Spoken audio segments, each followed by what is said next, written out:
আসসালামু আলাইকুম। আজকে রান্না করলাম কুমড়ো দিয়ে ইলিশ মাছ। আমার তো ভীষণ ভালো লাগে, এটি খেতে কিন্তু ভীষণ মজা। কুমড়োটি হচ্ছে কচি আর আমার ছাদ বাগানে ভীষণ মজা, এত সুন্দর। যদিও ইলিশ মাছগুলো একটু ছোট মাঝারি সাইজের, তারপরেও অত্যন্ত সুস্বাদু। এই রান্নাটি করতে তেমন কোনো বাড়তি উপকরণ লাগে না। তো কুমড়ো দিয়ে ইলিশ মাছ রান্না করার জন্য ঘরে থাকা সাধারণ কিছু উপকরণ দিয়ে আপনারা তৈরি করে নিতে পারেন এবং খুব সহজে একেবারে ঝামেলা ছাড়াই সবাই করে নিতে পারেন। অত্যন্ত মজার এই রান্নাটি। তো চলুন যাই মূল রেসিপিতে, কীভাবে এটি রান্না করি সেটি আমরা সবাই মিলে দেখি। তো রান্না করার জন্য প্রথমে আমি নিয়ে নিয়েছিলাম একটি প্যানটি আমি খুব ভালো করে ধুয়ে গ্যাসের উপর চড়িয়ে দিয়েছি। আপনারা ইচ্ছে করে যে যেভাবে রান্না করেন সেটাতে করতে পারেন। সো এখানে আমি দিয়ে দিয়েছি পর্যাপ্ত পরিমাণের তেলটা ইচ্ছে করলে একটু কম বেশি দিয়ে নিতে পারেন, যেহেতু ইলিশ মাছে তেল বের হয়। তো এখানে তেল কম লাগে, আসলে ইলিশ মাছে একটু তেলটা কম লাগে। যাই হোক, প্যানের মধ্যে তেল দেওয়ার পর এখন আমি এটিকে খুব ভালো করে গরম করে নিচ্ছি। তারপর দেখুন একটি ছুরির সাহায্যে এক এক করে মাছগুলো দিয়ে দিচ্ছি। আসলে হচ্ছে কাছ থেকে দিলে মাছের তেলগুলো হাতের ছিটা লাগতে পারে, যার জন্যই আমি এটি ব্যবস্থা করেছি। আপনারা চাইলে আমার মতন করতে পারেন, আবার ইচ্ছে করলে হাত দিয়েও দিতে পারেন, তবে অবশ্যই সাবধানতা অবলম্বন করবেন। যাই হোক, মাছগুলো দেখুন আস্তে আস্তে করে বেশ সুন্দর করে ভেজে নেব। খুব জোরে ভাজা যাবে না, অর্থাৎ খুব জোরে জাল দেওয়া যাবে না। খুব জোরে জাল দিলে এটি পুড়ে যেতে পারে এবং আস্তে দিলে পারেও হয়তো নাও উঠতে পারে। তো মিডিয়াম আঁচে আমি এটি আস্তে আস্তে করে ভেজে নিচ্ছি। এখন এক এক করে মাছগুলো আমি তুলে নিব, অবশ্যই আস্তে আস্তে করে তুলে নিতে হবে। সো মাছগুলো যেহেতু ভাজা হয়ে গেছে, সেভাবে ভাঙবে না, তারপরে আস্তে আস্তে করে তুলে নিব যেন মাছগুলো ভেঙে না যায়।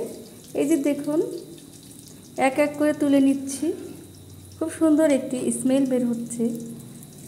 আসলে ইলিশ মাছের স্মেলটা খুব ভালো লাগে আমার কাছে, আমার তো ভীষণ পছন্দের একটি মাছ, আর এভাবে রান্না করে খেলে আরও বেশি ভালো লাগে।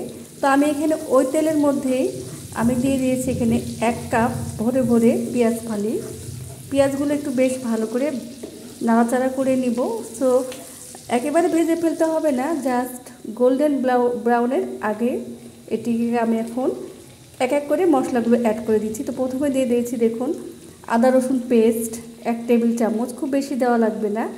আর দিয়ে নিলাম কিছুটা হলুদ গুঁড়ো, সাথে দিয়ে দিয়েছি লবণ আন্দাজ মতন।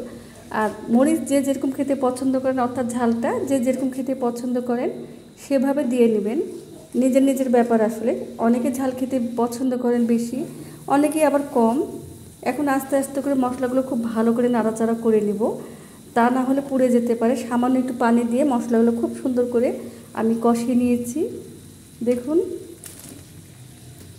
এখন আগে থেকেই কুমড়োটা কেটে রেখেছিলাম সেটিও দিয়ে নিলাম। দেখুন কুমড়োটা কিন্তু একেবারে কচি ছিল, সো গাছের একদম কচি কুমড়ো থেকেও একটি খুব সুন্দর স্মেল বের হচ্ছে। এই তো এখন খুব ভালো করে এগুলোকে ভুনে নেব। কুমড়ো যেহেতু তাড়াতাড়ি হয়ে যায়, খুব তাড়াতাড়ি রান্না হয়ে যাবে, তো সামান্য পানি দিয়ে নিয়েছিলাম। যে যেরকম ঝোল খেতে পছন্দ করেন সেরকম দেবেন। আমি এটা একদম মাখা মাখা করব, যার জন্য খুব বেশি পানি দিইনি, সামান্য ঝোল দিয়েছি।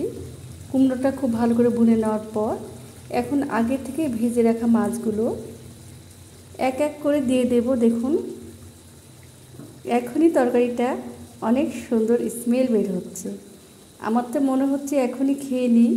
সো একদিন আপনারা রান্না করে অবশ্যই খাবেন এবং কমেন্টস করে জানাবেন কেমন হলো। দেখুন কি চমৎকার লাগছে এখনই দেখতে। যাই হোক, মাছগুলো দিয়ে নিলাম, এখন একটু উল্টে দিই। আগে থেকেই তো মাছগুলো খুব সুন্দর করে ভাজা ছিল, তারপরে এখন উল্টে দিলে দেখা যাচ্ছে যে ওর মধ্যে যে ঝোল মশলাগুলো যাবে, খেতে বেশ ভালো লাগবে। আরও কিছু অ্যাড করব এখন। দেখুন দিয়ে দিলাম কাঁচা মরিচ, আগেই মরিচ দিয়েছিলাম, সেজন্য মরিচগুলো জাস্ট স্মেল যেন বের হয়, যার জন্য গোটা মরিচ দিয়ে নিলাম। কিছুটা ধনিয়ার পাতা দিয়ে নিলাম, আরও দিয়ে দেবো এখন জিরার গুঁড়ো।